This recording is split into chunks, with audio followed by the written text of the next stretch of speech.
It is with trembling hands and a thunderously beating heart I write my memoirs this night, for the maddening horror I've bore witness to has shook me to my very center and laid bare my fragile soul.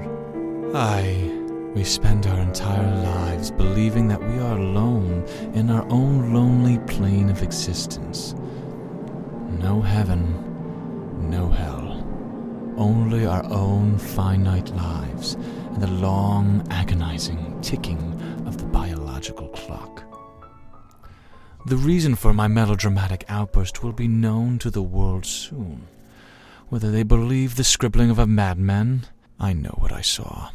I will seldom forget it, nor will I seldom recover from it. This is the end for me, I fear. Either death or insanity will take me away. I can hardly recall the finer details of a most hideously malformed beast. Only the feelings and terror it's awoken me. I fear too detailed a recollection would be the undoing of my fragile sanity. I am still in a state of confusion as to what I saw. My perception of the event is now coming into question. Did I truly see? Are these wild phantasms a figment of my mind's unraveling? And yet, I digress. For reality or fantasy, I must remember this evening, for when my fear leaves me, I simply must understand. I was pondering over an elderly tome of mythological tales. I was captivated by the mighty fables. My mind filled with the sounds of battle, images of warriors and gods standing tall. So engorged on these tales of wonder, I failed to hear the door of my study open. I rise from my desk to come face to face with a demon. A man of science, I scoffed at zealots preaching to the sky with promise of eternal serenity in heaven. That night it was not heaven that held my gaze. I looked into eyes as red as hellfire. The pupils shone red behind a sickly yellow. Never looking away, the creature bore its hatred into me. A great weight bowed my shoulders and trembled my knees. Exasperated, I fell back into my chair and beheld the red demon standing tall over me, shadowing my small, crumpled figure against the lamplight. Horns twisted and curled behind pointed ears. Red skin perspired and gave off a black steam from the creature, as though it had brought the void itself with it.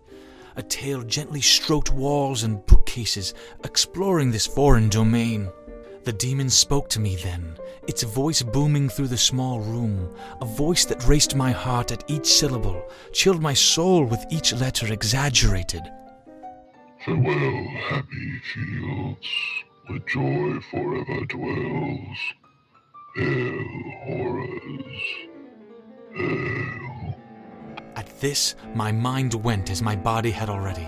A cloud of sickness engulfed my senses as my frantic mind collapsed under the intensity of something beyond my comprehension. Consciousness was no longer apparent. I woke to the sunlight, illuminating specks of dust through my study window. The morrow descended onto me, as did the memory of this horrific encounter. Now writing this, my mind is clouded over with questions. What? Why? And how are all I can envision in my head. The beast was evil, that much is clear. I felt it positively freeze my very soul when it appeared before me. A malicious and unholy presence which I cannot begin to comprehend should my mind turn to madness. One thing has been made very clear to me now. The monster I bore witness will not stop at a brief appearance and a cryptic decree of evil intent. This being of unimaginable blasphemy has only just begun.